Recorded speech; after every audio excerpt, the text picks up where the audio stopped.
He was a CIA. Sit down. Before I walk into this chamber.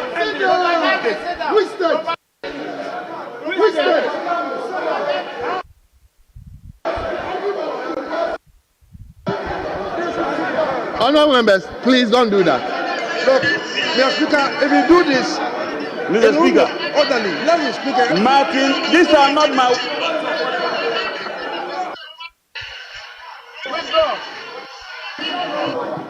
Honorable members, don't put on your microphone when somebody is speaking, please.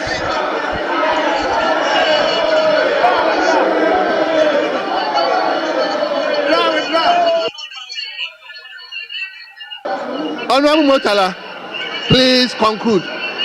No, Minister, Minister, no. Please, we have a lot of work to do. Minister, no. Mr. Speaker, Mr. Speaker, I know you, Mr. Speaker, I know you to be a very fair.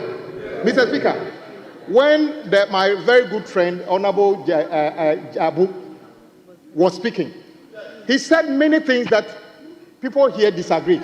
I got up, Mr. Speaker, you never gave me the opportunity. Yes. Nobody here put on the line. Mr. Speaker, it is on and becoming for our colleagues who are in the minority to think that though they are in a small number, they can disrupt things anywhere they like. It is becoming an attitude, Mr. Speaker, and we are taking notice. I urge them, you are going to listen to him, and we listen to you. Honorable Minister, Mr. Speaker, this attitude that we are not many. Honorable Minister, anything, we are taking notice. Honorable Minister, well noted. Yes, Honorable Motala, just continue. Mr. Speaker, this is a house of records. This is a house that we don't fight, but our brains fight. It's a house of intellectualism. It's a house of intelligence. Espouse your points, and I espouse my points. Leave that to the judgment of the people of this country. I am quoting Martin Meredith's book of the State of Africa.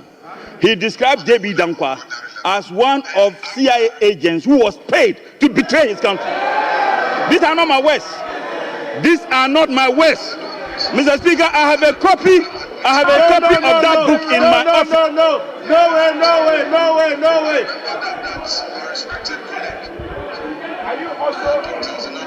He played no role in the building of a Kotomba Dam. Don't attribute something to him. And Mr. Speaker, he also said that J.B. Dankwa died a horrible death. And Abuja, as a matter of fact, the NLC constituted a committee to investigate the circumstance under which J.B. Dankwa died.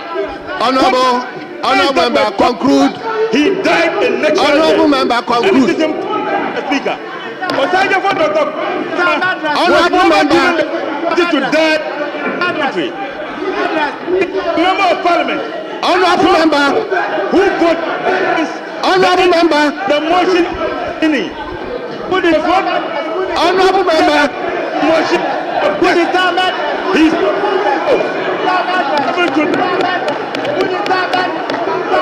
honorable member.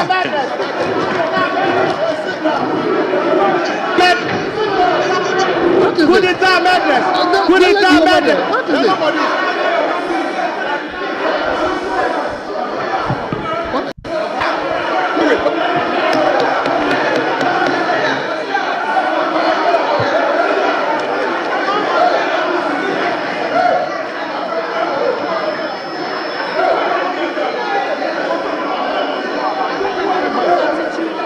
Honorable members, honorable members, honorable members.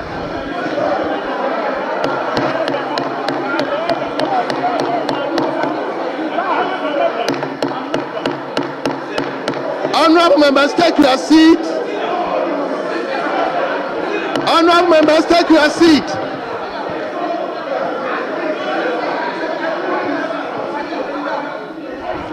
Honorable members, take your seat.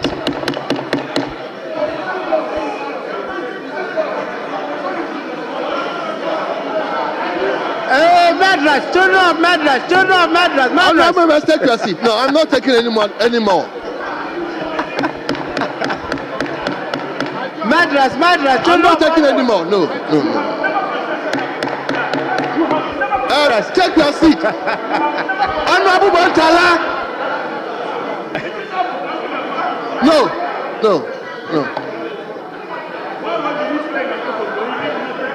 Honorable members, I'm not continuing with the comment. Oh no. Take your seat. Honorable Montala. No. Honorable members, I'm not continuing with the Honorable members. No. Honorable members. Take your seat. Honorable Montala. If you don't listen to me, I'll walk you out, please. So listen to me, please. No. Honorable members, I'm not continuing with the Honorable members, I'm not taking any more contribution on this topic. Honorable members. Take your seat. Honorable Montala. Soviets are Russia's fight. Soviets are Russia's fight. Federal children. So listen to me, please. No. Thank you, Mr. Speaker. I'm not continuing with the members, I'm not taking any more. Let me now come to leadership. I'm coming to leadership. Yes, 2-2. I've taken one here. Leadership will make up the 2-2. Yes, minority leader, you can decide to yield it to anybody. That is, but minority leader.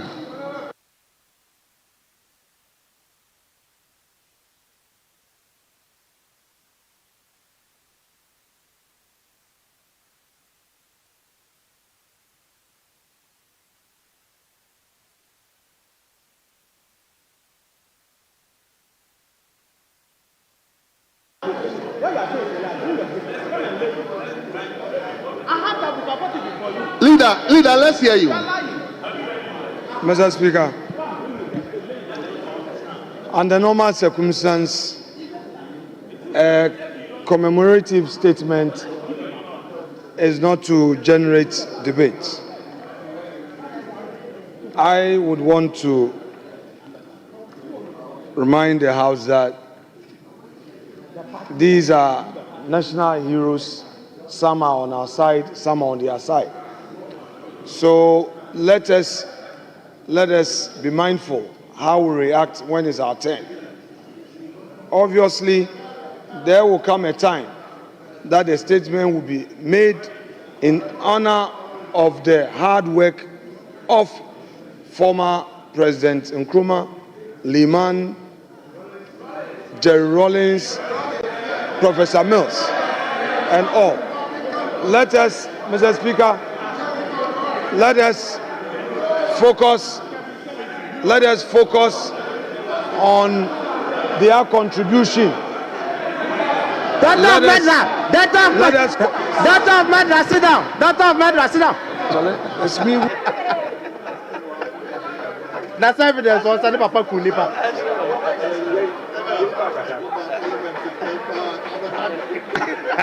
Mr. Speaker, Honorable members. Honorable members, please let's give him hearing. I'm not taking any point of order. So, leader, let's hear you. Mr. Speaker, obviously, in such commemorative statements, our focus should be on the contributions made by these national heroes, rather than using it as an opportunity to debate. Dr. Zaneto Ajiman Rawlings, I got it right this time. Mr. Speaker, my colleagues are telling me to say that she's been ignored by the Mahama administration, but I won't say that. But I'm not going to say that. Mr. Speaker, on that occasion, I was reminded by the chair that days like that is not, are not meant for looking at criticisms and all. So let's focus on the person's contribution to national development. So I just want to remind colleagues as such on this. If we want to waste time on adverse publications by people, none of us would have our peace in this room. As I sit here, I'm sure many people are writing all manner of articles. But there are good sides of me and there are good sides of colleagues that would have to be discussed. And I believe that is what the honorable member said. Mr. Speaker, Dr. J.B. Dankwa, the records have it that he was more than a politician. He was a legal luminary, a historian, a philosopher, and one of Ghana's foremost nationalists. Mr. Speaker, it has to be emphasized his lead role he played in the formation of the UGCC, which is the first political party we know. His advocacy and intellectual rigor helped shape the political consciousness that led to Ghana's independence. Nothing can be taken away from him.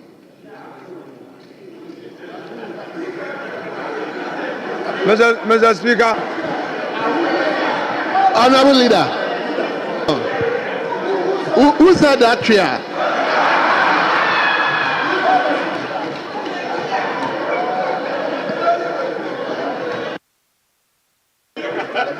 Leader, the person is afraid, so go on. Mr. Speaker, that is Honorable Asedun Katia's son. Yes. He said it.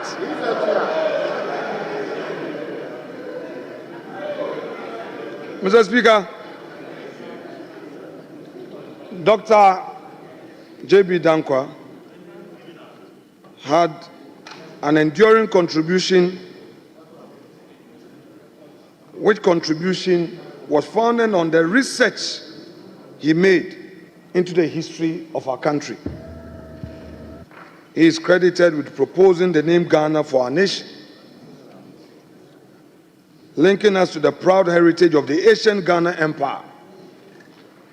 He believed in an independent Ghana built on democratic principles, personal freedoms, and the rule of law. Mr. Speaker, at the risk of being repetitive, these have been emphasized by the earlier speakers, including my respected colleague, Honorable Abu Jinapo.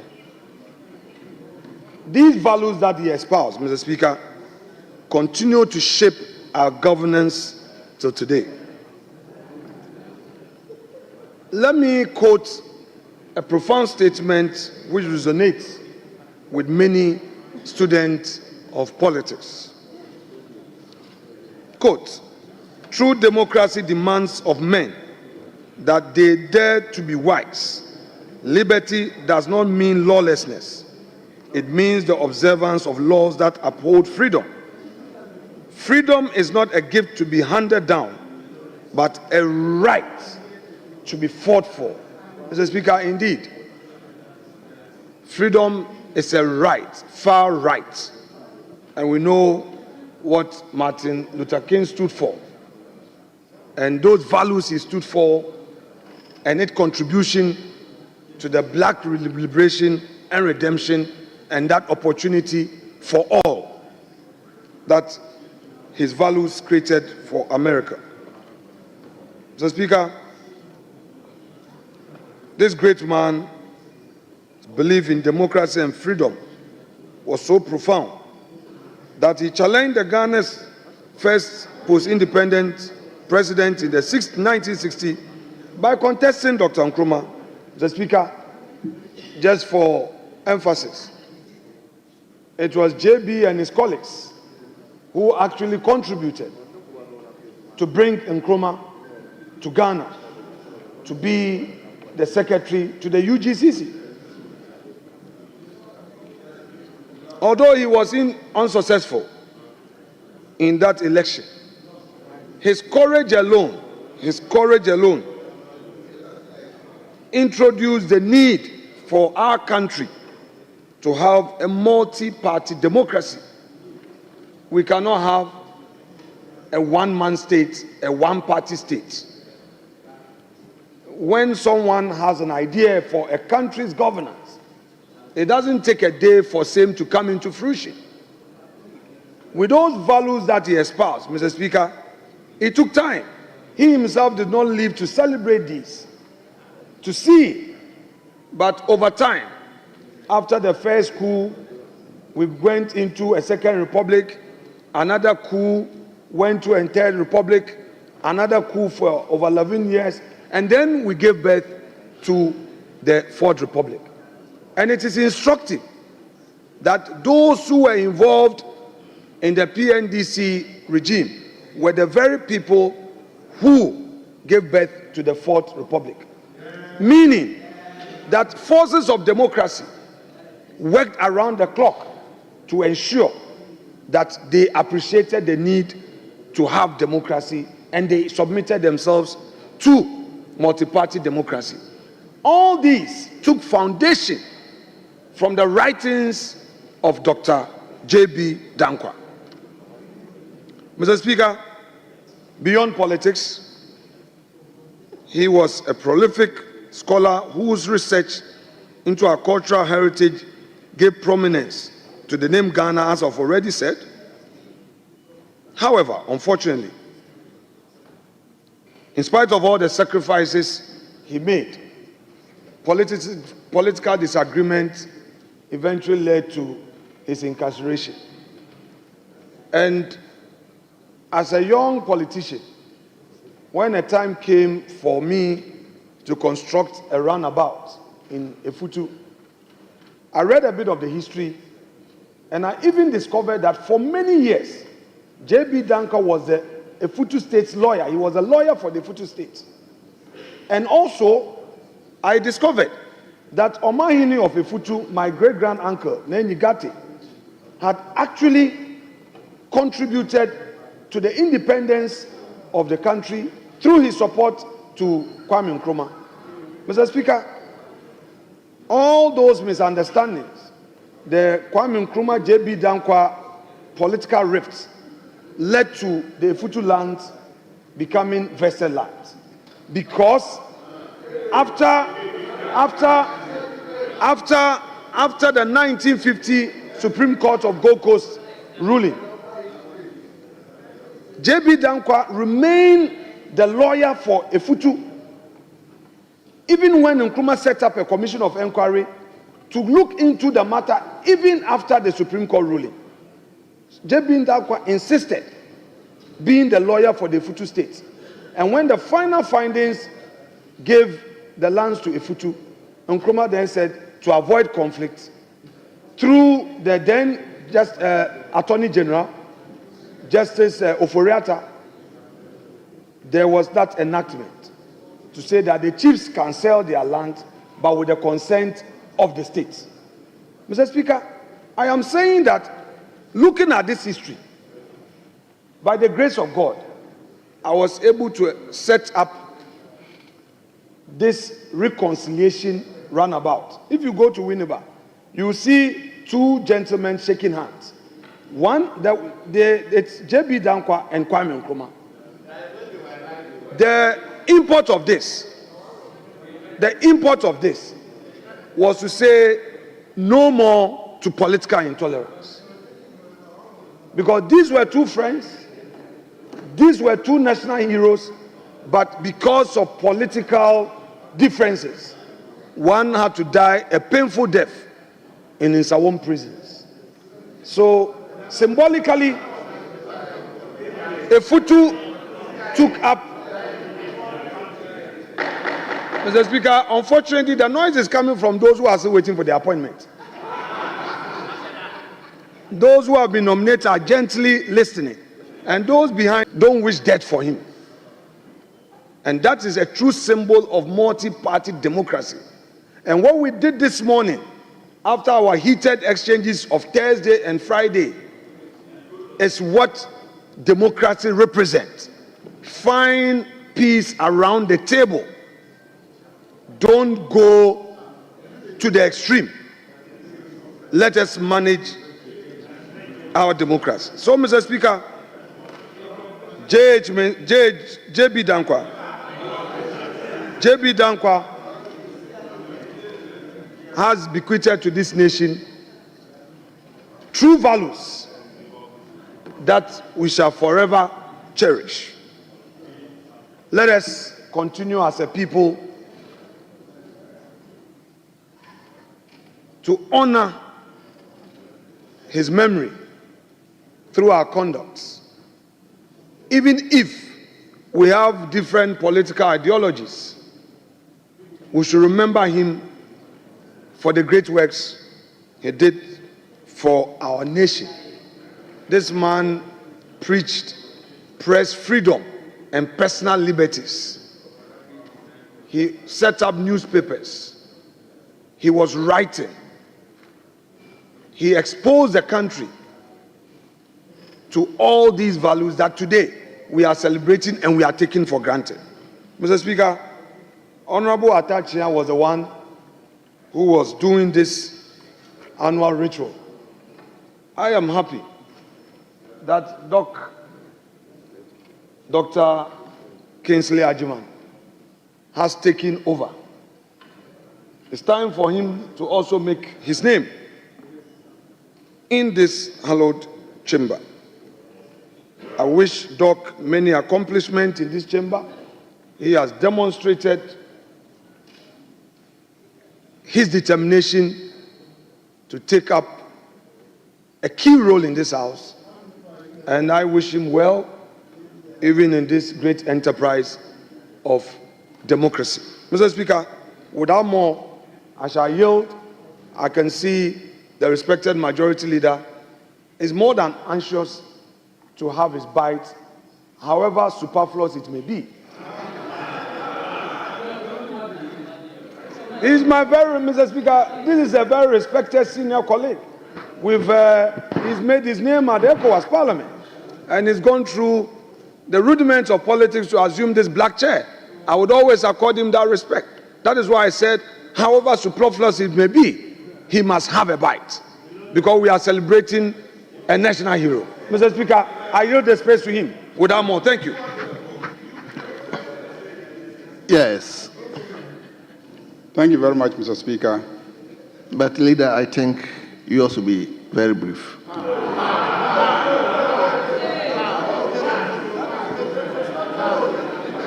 He understands why I'm saying that. So don't. Mr. Speaker, I think the first time I encountered J.B. Dankwa was as a student of history at the O level, the ordinary level. And I also read history at the advanced level. And I read history first year at the University of Ghana. And throughout my readings of the history of Ghana, I encountered J.B. Dankwa as one of the foremost in the struggle for the independence of Ghana. We all recall that in the beginning, it was the UGCC that started the struggle as a political party for the independence. J.B. Dankwa, who was one of the founding fathers, led the struggle for independence. So, Speaker, I also read that along the line, they were joined by Dr. Kwame Nkrumah, who then, I believe, was an official initially, the UGCC. As a result of some disagreements between the two of them, the direction of the struggle, J.B. Dankwa and others opposed, which led to Kwame Nkrumah parting company with J.B. Dankwa and his team and formed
funding from the CIA, that he received some financing from the CIA.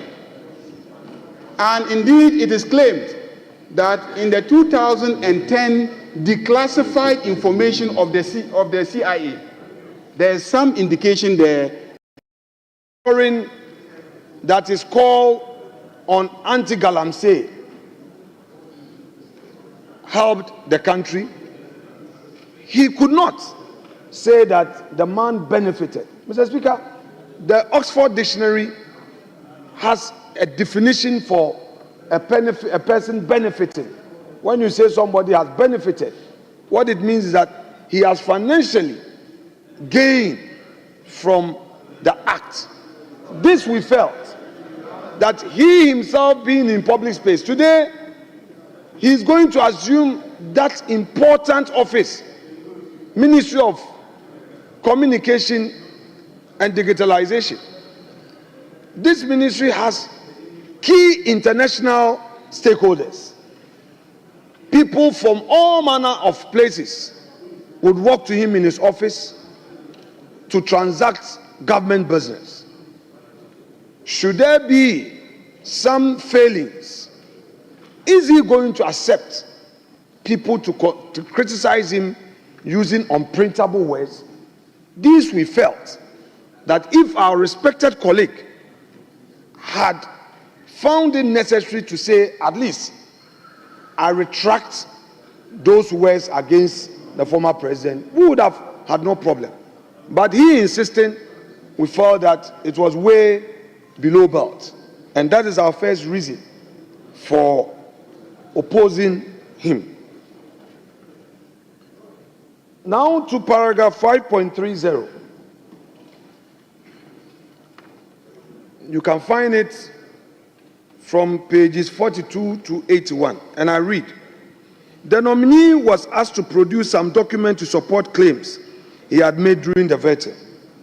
He was able to provide the following documents: academic certificate, travel documents, Airbnb receipts, accommodation receipts. The nominee, however, has not been able to produce documents relating to the business of his spouse as well as his source of secondary income. The nominee has also not been able to submit evidence of the source of payment of his fees abroad. Mr. Speaker, these are the vetting. These were issues that came out. The nominee had assured that he was going to provide us evidence of these documents. As the report duly signed by the chair and the clerk to the committee have, as the report has indeed captured, these are documents that are yet to get to us. Mr. Speaker, we find it very unfortunate because this is the same nominee who has been holding other public officers to high standards. And if you are demanding from other public officers accountability, then the rule is clear. He who comes to equity must do equity, and he who comes to equity must also come with clean hands. Mr. Speaker,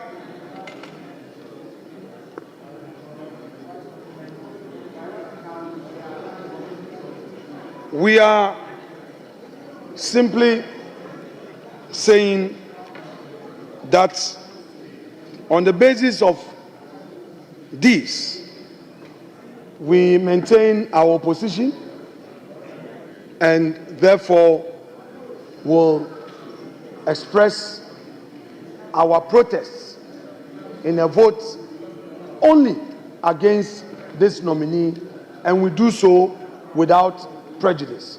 We shall participate fully in the debate on this matter, and our members would take turns to make their comments on this matter, and then at the point of voting, we shall proceed on the next direction. Mr. Speaker, I thank you. Honorable members, please, the motion has been moved and it has been seconded. The motion is now the property of the House for consideration. So in order to manage the House, is it 5-5? I've been given the list, but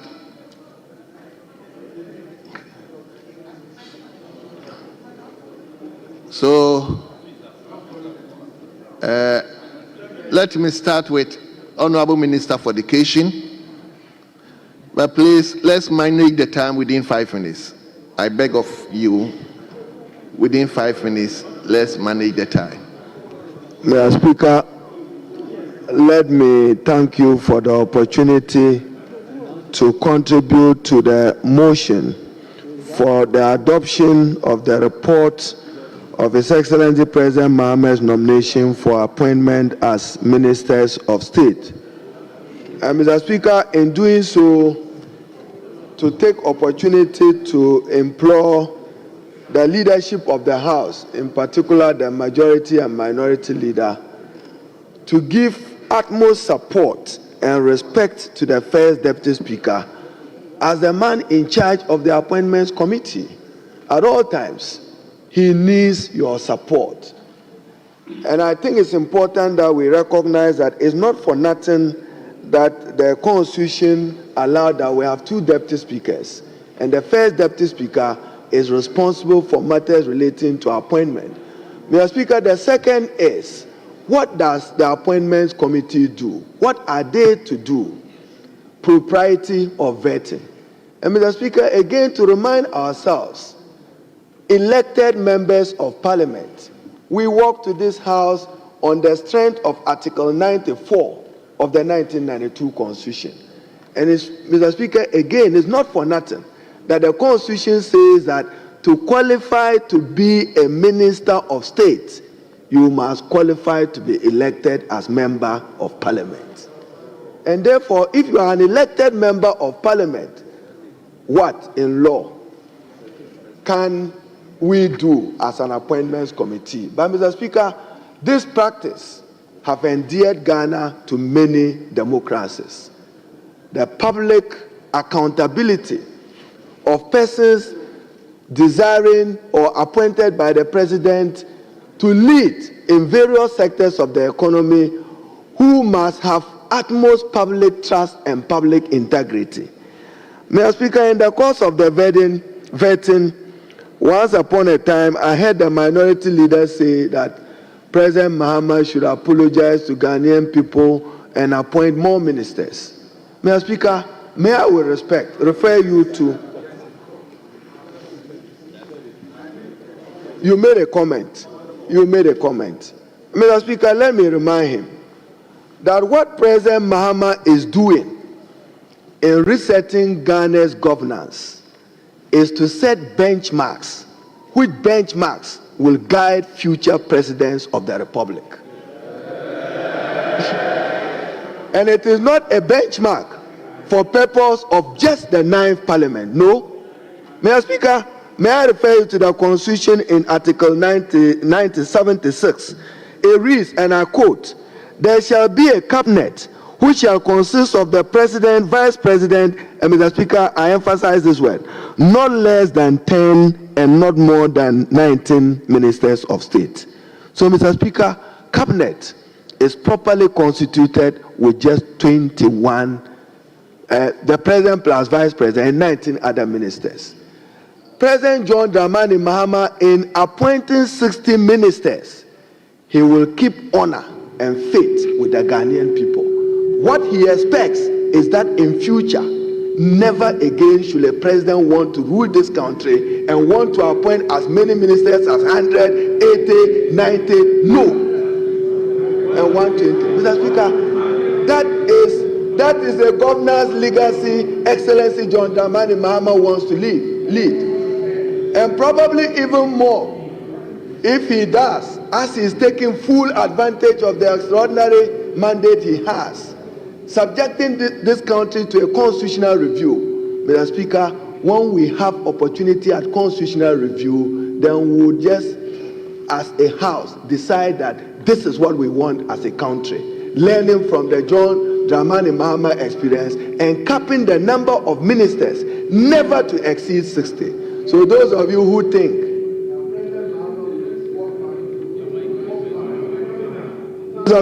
President Mahama will walk back on his pledge, you will be disappointed.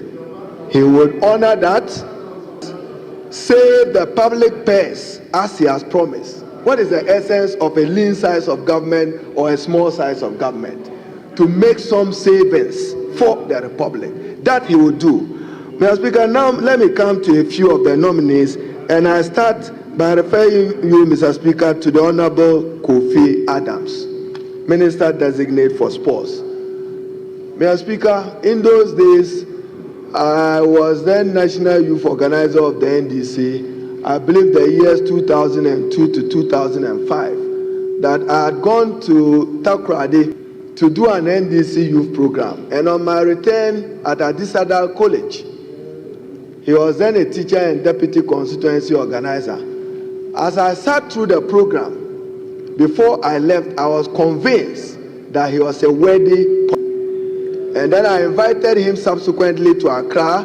He came and worked with me as NDC Deputy National Youth Organizer when I was youth organizer. Then we'd be sitting and co at party headquarters. Mr. Speaker, he's a quiet deliverer. He has ownership of his strategies. He speaks less. I believe that he would make President Mahama proud at the Ministry of Sports. But there's more work to do. More work to do. We expect that the University of Education, he will dedicate that stadium to support them. Our football, Mr. Speaker, is not in the best of shapes. Look at the events at Nswatriman and Ashanti Kotoko.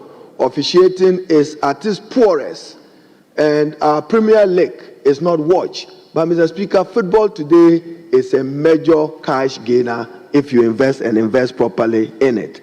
Then, Mr. Speaker, I have seen, and may I refer you to page 15 of the report, considering extending the retirement age in the civil and public service.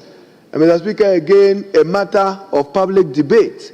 Maybe this is the opportunity to enrich the constitutional review process. Are we to decide? For instance, a few days ago, I had a meeting with a section of university lecturers over retirement at 60, 65, medical doctors at 60, 65, mindful that there are other young people who have aspirations. But, Mr. Speaker, can we as a country decide that we want to adjust a minister of state or not? I'm just asking. So, Mr. Speaker, he's also going to the important Ministry of Communications. Ghana today is led by a dominant player in our communication space, the MTN. What opportunities are there for Ghanaians in that particular industry? I believe when he gets there, he must open up those opportunities for more Ghanaian participation in that particular area. In our and then, Mr. Speaker, space, to my neighbor, the Honorable Mohamed Mutala, going to the Ministry of Environment at the time that President Trump of the United States, a major contributor to global emission problems, is pulling out of the Paris Accord. I'm sure he'll be working closely with the Minister for Foreign Affairs, subject to this House decision, to see how Ghana contributes to benefiting from it. So, Mr. Speaker, finally, let me conclude. And then the whips. Our whips must know that in this House, discipline rests on your shoulders. Therefore, if you behave in a manner and in a conduct that is not acceptable to the Ghanaian people, you break down the governance of this House and put the Speaker in some imperil as we did. So the whips, be guided. You are not just whips for your political party. Discipline is yours. I mean, Mr. Speaker, you visited the House of Commons. Even the whip, the original whip, is still in the office of the whip of the House of Commons. So the whips, you should be the last at all times, at any time, to undermine the work of the House. And you must ensure that your members uphold party values, but be reminded at all times that you are patriotic citizens of Ghana. There are times that we must drink from the spring of patriotism, and this country must benefit from us as persons contributing to the public good. So, Mr. Speaker, let me comment my schoolmate at the law school, who is now the proud chairman of the appointments committee, Bernard Ahiafo. He's managed his temperament so well. There are times that sitting afar, so well. There are times, Mr. Speaker, sitting afar, you just can't take and swallow what he's compelled to swallow. We've been there before. With Osei today, we remember him and respect him, former chairman of the appointments committee. He will turn and tell you that, Mr. Minority Leader, your time is up. I'm not tolerating any more questions from you. To keep the sanity and stability of the House, we yielded. The recordings are there. So, Mr. Speaker, I want to comment the chairman and then to all of us as members. If we behave in a manner which undermines the public trust, we are undermining the public faith and respect for our democracy. So, Mr. Speaker, and then my good friend, Honorable Nipe, I'm sure he too, I can share his story. Now, Northern Regional Minister Adolf, one day walked to me when Moses Mabinga was exiting from Parliament and said he has a better candidate who can win Saboba. I asked him who, he said Nipe. Then I said we should meet at the Electoral Commission offices in Tamale so that I'll know who Bukari Nipe is. Mr. Speaker, a calm gentleman of a personality, very tolerant person, and I'm sure he will, in performing as Minister for Transport, be reminded that Tamale Airport will need a second phase. So be reminded. And be reminded, Mr. Speaker. And then KEPCOs, there are some promises there. So Bukari Nipe, Mr. Speaker. Mr. Speaker. Mr. Speaker. Honorable Minister. We will take appropriate decisions on the airport. As a government, he knows that. He knows that. So, Mr. Speaker, Bukari Nipe, at the Ministry of Transport, elected member of Saboba. When they said Minister for Transport, Minister for Roads is here. Honorable Minister. Mr. Speaker, I conclude. I thank you. Nipe, I wish you well. Honorable. Yes. Let him now give the floor to Honorable Kojo Oponkroma. Mr. Speaker, thank you for the opportunity to make some few remarks in support of the motion that has been moved. First, Mr. Speaker, I'm tempted to comment briefly on the remarks by the Minister for Education in celebration of what I'll call the new threshold of 60 ministers. I think as commendable as it is, to the extent that we are making remarks that Hansard is capturing, we should add to it the fact that if the result of the election had been different, we'll be celebrating 50 ministers and not 60.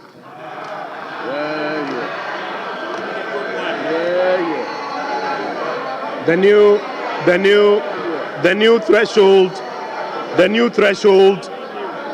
threshold of 60 is worth celebrating, but in the very near future, we will be celebrating 50 under an MPP administration. Mr. Speaker, I think, however, on a more serious note, it's also important to correct the impression that the consolidation of some ministries necessarily means a wholesome cut or savings of the public purse. Mr. Speaker, for example, today we don't have a Ministry of Information, but we have a Minister of State at the Office of the President responsible for government communication. The same salary that the Minister of Information was drawing is the same salary that he's going to be drawing. All the civil servants who were working at the Information Ministry will continue to draw their salaries. Mr. Speaker, if you go to the Ministry of Works, Housing and Water Resources, the fact that you no longer see a Water Resources Ministry as separate does not mean that any civil servant who worked there has been fired. They will continue to draw their salaries.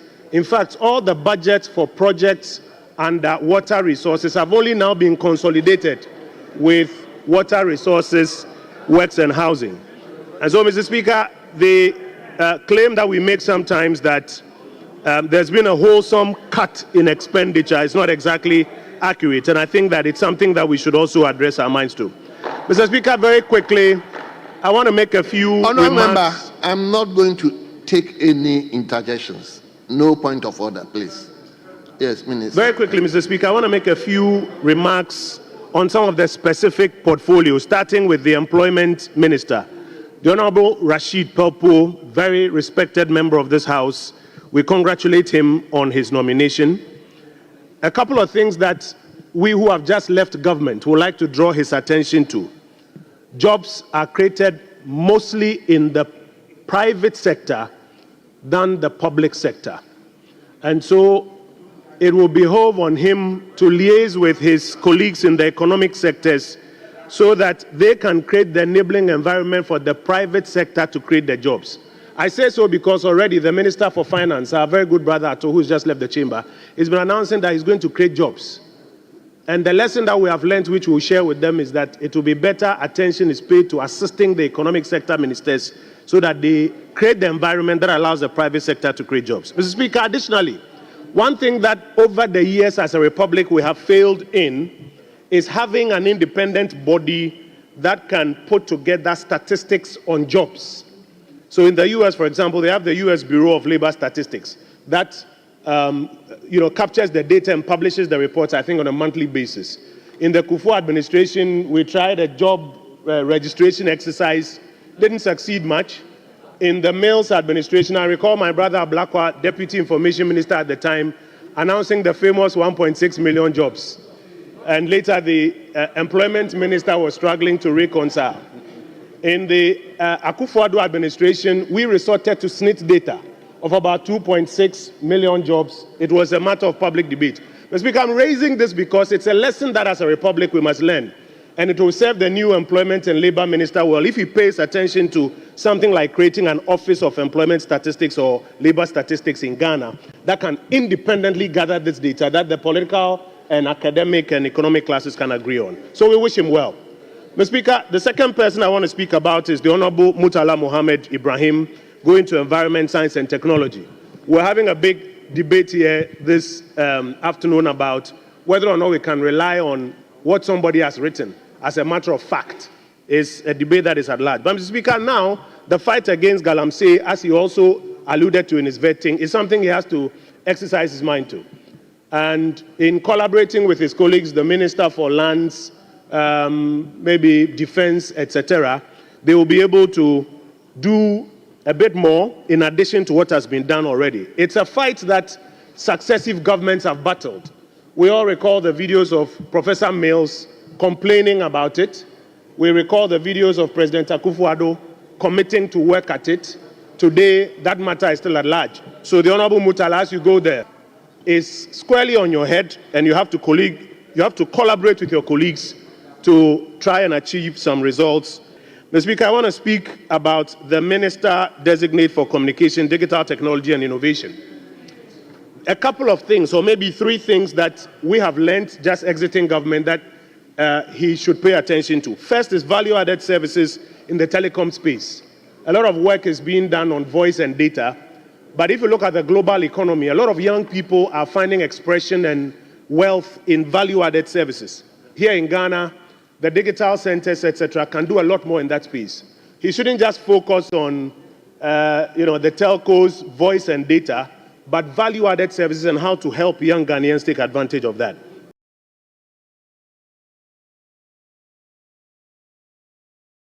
Fintech ecosystem, they can do some more. And so it will serve Ghana well if he pays some attention to that. Two final points, and then I'll rest, Mr. Speaker. The Minister for Sports and Recreation. It is the new administration that has been talking a lot about the 24-hour economy. In fact, Mr. Speaker, the 24-hour economy for some people is becoming like e-levy. When you ask about jobs, they say 24-hour economy. When you ask about growth, they say 24-hour economy. When you ask about everything, they say 24-hour economy.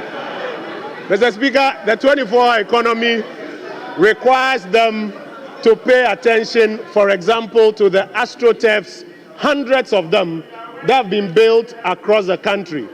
That is one viable way, Kofi, that is one viable way that night sports under those floodlights can function. And so it is a good space that you should pay attention to, so that at least your 24-hour economy will find expression in night sports using the astroturfs that the Akufo-Addo administration bequeathed to you before we left office. And Mr. Speaker, my very final point is to the Transport Minister, Honorable Nikwe, very fine gentleman, not only just to look at the Tamale airport, as the Honorable Education Minister spoke about, but also to pay attention to electronic vehicles. You will recall that the immediate exited administration piloted a rollout of electronic vehicles in the public transport area as part of efforts of reducing the cost of transport.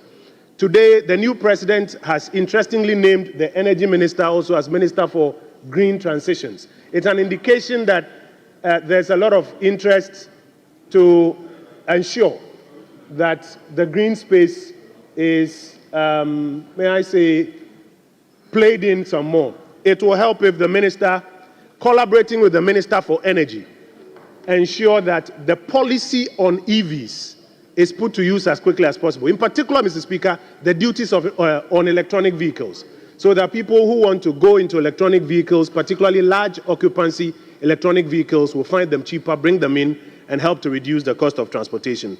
With these few words, Mr. Speaker, we'll support the motion that was moved by the chairman of the committee. I thank you, Mr. Speaker. Thank you very much, Honorable Kojo Opan-Nkrumah. Yes, let me now turn to Adaku, Minister for Roads and Transport. Thank you, Mr. Speaker, for the opportunity to contribute to the motion moved by the chairman of the Appointment Committee and seconded by our respected colleague, the Minority Leader. Mr. Speaker, indeed, I believe Honorable Purple have what it takes to drive the government's agenda of creating more job opportunities. He's a very experienced politician and of a calm demeanor and can take the job and do it very well. Mr. Speaker, Honorable Mutala is very passionate about the environment and has advocated on many occasions what we can do. And I know that he's somebody who has got a research background as well. So some of the things raised by my good friend, Honorable Opan-Nkrumah, I believe Honorable Mutala can handle them. Mr. Speaker, with regard to Honorable Sam George, I respect the position taken by the minority. But just to say that their stance is a bit problematic. If we begin to, for instance, some of the reasons given for not supporting him is because he has failed to produce documents relating to businesses of his spouse. Mr. Speaker, Sam George is not the owner of his wife. You need permission. Yes, Sam George is not the owner of his wife. If your wife owns a business, you need her permission to be able to give details of that business. So this idea that when you are being vetted, you can be vetted on everything, including personal things. I am just saying that whilst it's him today, one day, be prepared that some other questions which has no relation to the portfolio can come up. And then this thing about his secondary source of income. Really? So colleagues on the other side are saying that if somebody were to ask you to actually determine how much you spent as a member of parliament, you will be able to account for all of it and put it in a document.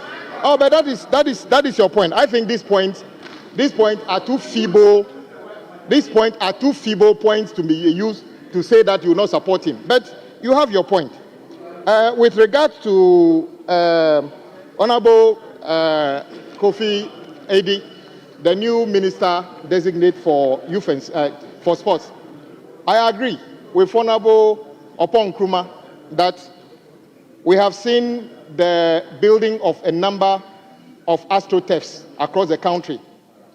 The record, though, is that many of them are not built to standard. Some of them are failing already, and many of them,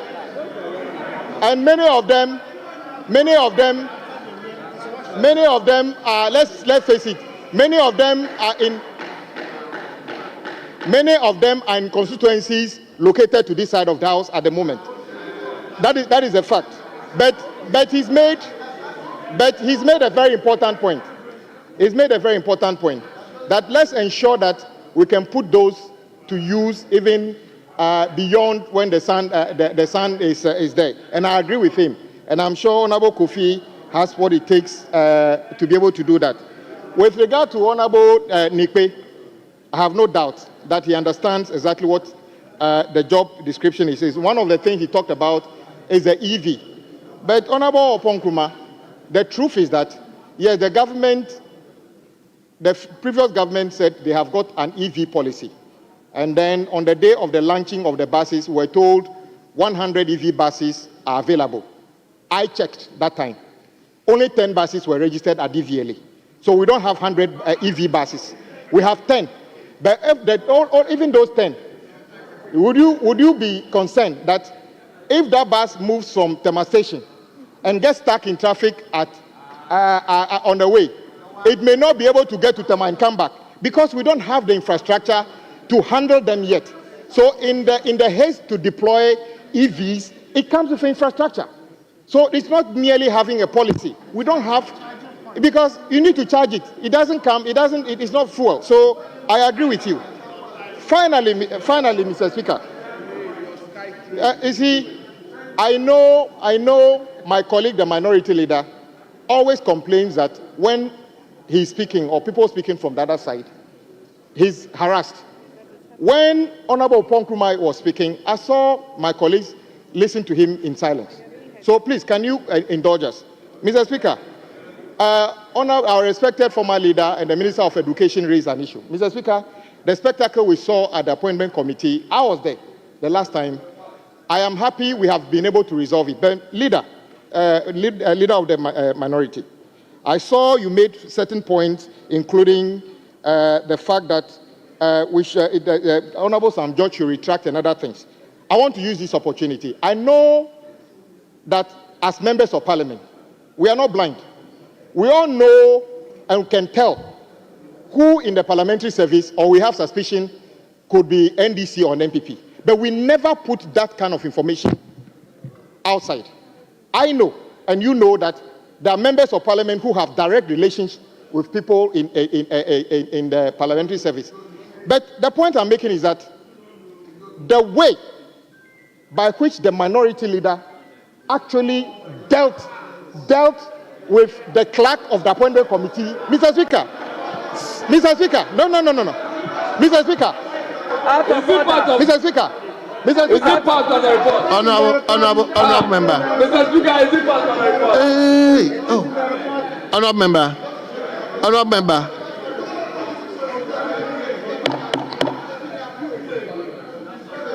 I can tell my colleagues, I just left my job as a whip. Whenever I'm speaking, somebody puts my mic off. I can tell you, I can do that right now. That when you are speaking, Leader, I can make sure you are Minister, please. Mr. Speaker, yes, I'm listening to you. Mr. Speaker. Minister, address me. Okay. I wish the issue about the clerk has been addressed by the Speaker. So let's focus on the nominee. And Mr. Speaker, let me tell you why this issue has to be dealt with. I know the lady and I know the family. They are extremely traumatized. Mr. Speaker, after the minority.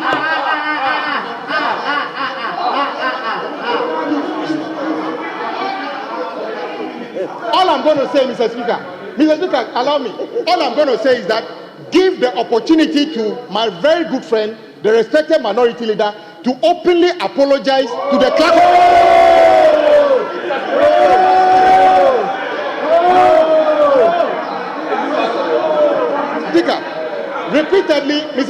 Repeatedly, when I speak, they put the mic off. Mr. Speaker, they should not tempt us to do the same thing that when you speak, you cannot be heard. And I can see, Mr. Speaker, there's a colleague, a female colleague on the other side, who I don't want to mention, who has become an expert in that. There's a female colleague on the other side who has become an expert in that.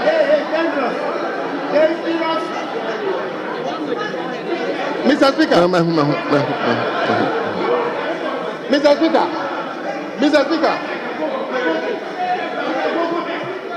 Mr. Speaker, I am just saying that I know the lady. The family is traumatized and they feel that Parliament, and I'm happy with the way Mr. Speaker defended her. Mr. Speaker, I sit here, I say, everybody in Parliament knows which staff is political, NDC or NPP, but we never use that against them. Mr. Speaker, I can tell you the political coloration of the 4 people sitting here, but that is not my business. So for the minority leader, a very respected leader of this house, to actually lay into the clerk that way, I am saying that for us to look like people who actually care about women, she must actually apologize personally, apologize on the floor. He can decide, Mr. Speaker, he can decide not to do it. He can decide not to do it. But I am just saying that for the trauma, the family of the clerk, if he makes some statement here to calm them down, that it's not it's not something personal. Mr. Speaker, in conclusion, Mr. Speaker, I just want to add to what Honorable Haruna said. We have consistently disagreed vehemently in this house, and you being the chair. We speak, and then we leave it there. For the fact that for the first time since I entered this house in 2013, colleagues got so infuriated to the extent of physically destroying tools that have been given to us to work with. Should never happen again. Not say why? Because I was sitting there. The mic, the console in front of me. The console in front of me, Mr. Speaker. I saw a colleague. Who said okay? Honorable member. Mr. Speaker. Honorable member. We did worse in the Parliament. Mr. Speaker. Please. Mr. Speaker, do you know why I need to talk about this? I have been invited. I've been invited by the committee Honorable member, investigating. Honorable Minister, please, I wish we hold on to this. Let's focus on the nominee. I think we will revisit this particular issue. Let's focus on the nominee and pass them. Some of them sitting here, all what they are waiting is they have been passed. So please, let's focus on the nominee and pass them. Yes, then Mr. later Speaker, on we can revisit this.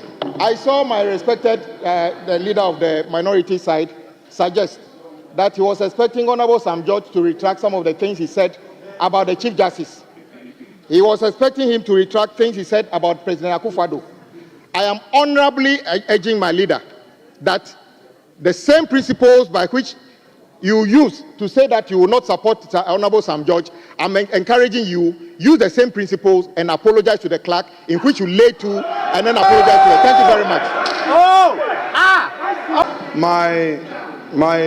My respected friend and colleague, who is now the Minister of Roads and Highways, in making his contribution, introduced an important matter which arose in the course of our committee hearings. Mr. Speaker, what I'm sure he's not aware is that this matter has been discussed at a very high level in this House. We've had engagements, and I am not a person who would have hesitation. Where I think I am wrong, I would hide behind my ego to hurt another person. I had assured Mr. Speaker that based on the engagement I was actually going to make a formal statement here in this house in respect of all the matters. We are human beings. Maybe somebody, I remember when we were kids, somebody will use their eye to provoke you. But when you hit, it is that which is seen.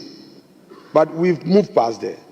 Mr. Speaker, without equivocation, I shall proceed in terms of what my brother said. And he and I have a long relationship. I don't mind he saying that publicly. It is for the good of all of us. Today I'm 46.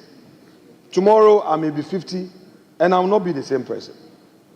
We grow, we learn, we mature. If Kwame is saying that he knows the family, and my Akpo, please, it doesn't mean anything. Please. We've been in this house for some time, I beg you. If Kwame holds a view that he knows the family, my reaction on the conduct of our clerk has resulted in some trauma to the family. He knows the family, I don't know the family. And the lady in question. Let me, Mr. Speaker, unreservedly say, what's her name? I want to mention the name in full.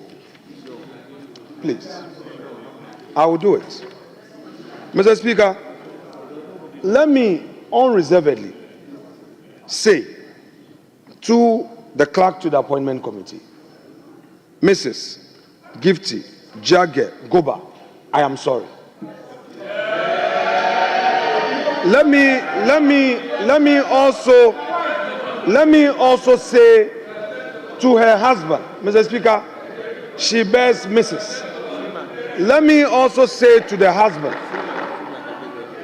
the lovely husband, that my comment in respect of internal matter, if as a husband he is traumatized by this, I hereby unreservedly apologize to him as a husband. To the children, let me unreservedly say sorry to the children. Let me unreservedly say sorry to the extended family, those close and dear to her who are affected by my outpour of disappointment in her conduct. And to all her colleagues in the parliamentary service, including colleagues who felt that I could have managed the matter better. Mr. Speaker, I'm sorry. I again apologize unreservedly, and I know that with all discussions held, we would be able to work better in spite of some reservations that we may have. Mr. Speaker, let me emphasize that even as we were resolving this matter, at least I've had a better approach. This afternoon we met. I had the opportunity of looking at drafts and she making corrections, and relationship has been restored. She and I did not have a bad blood. She knows the relationship, the former relationship I had with her in our work. Except that, Kwame, I have been a majority leader before. I was in that black seat. You were here opposite. The standard she held in respect of dealings between the majority and the minority leader was what perhaps compelled my reaction. Because, please, colleagues, a man must be heard. Please. A man must be heard. Please, please, please. She held us to such a high standard, and I felt that the same treatment could come from her whilst we are in minority.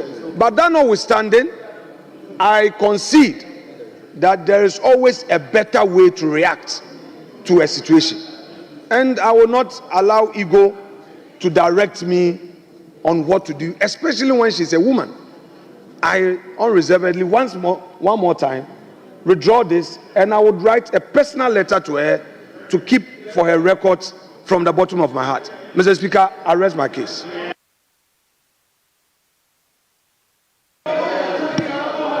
Yes, it's now the turn of Reverend. Thank you, Right Honourable Speaker, for the opportunity given me. I rise to comment on the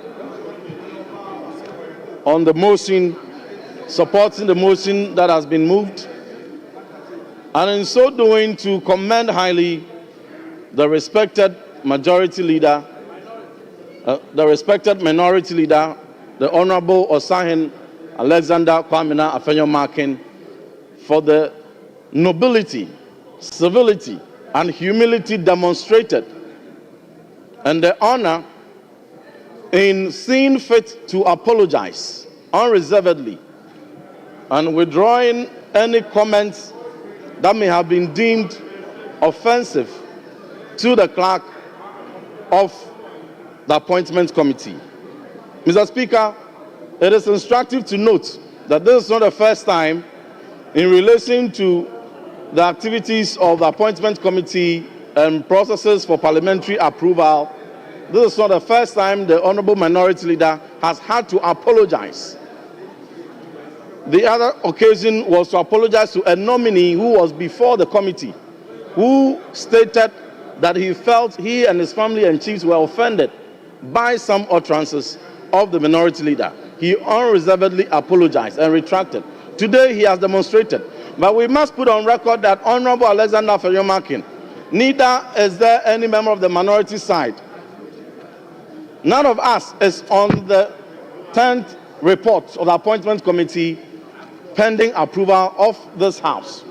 It is members of the majority who are penned in this report, pending our approval, whom the public out there is watching to demonstrate the highest standards of nobility, of humility, and of service. Mr. Speaker, my respected senior Minister for Education earlier had quoted Article 78(1) that ministers of state shall be appointed by the President from Parliament by Parliament's prior approval. Members of Parliament or members who have the same eligibility to become members of Parliament. But Mr. Speaker, there is a reason why the framers of the Constitution insisted that when the President appoints a minister, they must obtain the prior approval of Parliament. It goes beyond the technical qualification. It goes beyond technical competence, but character, leadership, nobility, and accountability, among others, are the traits they look out for. I am looking at my colleagues taking a cue from the nobility just demonstrated. To the nominee for the Ministry of Labour, Jobs and Employment, Honourable Rashid Pepu, very respected member of this House. I've had the opportunity to review one of his books that he authored, True Meaning of Life. His temperament and his past road of public service give me every assurance that he would have what it takes to be able to work to maintain the calm labor front that we have seen over the past years, and to ensure that he engages of stakeholders within the labor front to ensure that their demands are discussed, they are heard, and even not fully, when the expectations are not fully met, they receive the assurances that will help them work with their government. The nominee assured the House and the committee that he would work with his government to ensure that companies that are not already operating 24 hours are given support, specific support, to ensure that they're able to employ 3 teams and 3 batches, 3 shifts for 24-hour economy to be fully operationalized. That is a commendable assurance. But we want to see that assurance given effect to in the first budget that may be presented to this House. That will be the commitment that indeed there is concrete plans to incentivize the private sector to tap into President Mohammed's 24-hour economy. Mr. Speaker, I wish him well. On Honorable Joseph Bukari Nikwe, Minister for Transport Designate, I have every confidence that The minister will have what it takes, given his temperament and how we know him, to be able to engage the multiple stakeholders, particularly within our public transport front, to ensure that it's unified, that ensure that they provide safer and peaceful and more efficient public transport system for Ghanaians. He also assured the committee that the general concern of the public relating to the poor state of aircraft and the relatively high costs of airfares that are of airlines that are operating in Ghana will be looked into to ensure that we have value for money, that we have improved air transport system, and that outdated aircraft are taken from our system. Honorable Ibrahim Murtala Mohammed, the Minister Designate for Environment, on page 49, Mr. Speaker, the nominee acknowledged the steps taken by the erstwhile government, the MPP government, in making available abundant solar energy resources, and assured that he would champion exploring or championing an initiative where the government agencies and ministries would tap into these resources to ensure that we have efficient energy utilization. President Trump signed an executive instrument that saw the United States of America withdrawing from the important climate change treaty that Ghana is a signatory to. In reaction to this very important concern or development, the nominee assured that he was going to do something about it. But beyond the rhetoric, it is important that the nominee pays attention to exploring innovative financing mechanisms, because there will definitely be financing shortfalls.